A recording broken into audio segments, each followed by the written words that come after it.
Hello guys, कैसे आप सब? आपका स्वागत है एक न्यू वीडियो में। चैनल पे मेरा पहला व्लॉग्स होने वाला है। आज हम जा रहे कबूतर को टॉसिंग देने वाले। कल से हमें गाड़ी का किलोमीटर देख सकते हो, आपको वहाँ जाके मिलता हूँ। गाइस देख सकते हो, कम से कम 2 किलोमीटर में आगे आ चुका हूँ कबूतर को लेके अपने।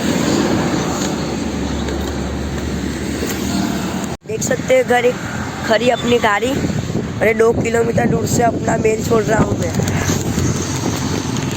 देखो एक जा रहा है, अभी नीचे नीचे राउंड मार रहा है, देखते क्या होता है। देखो उल्टी तरफ चला गया है, अभी नीचे ही है। देखो ये आया नमेल।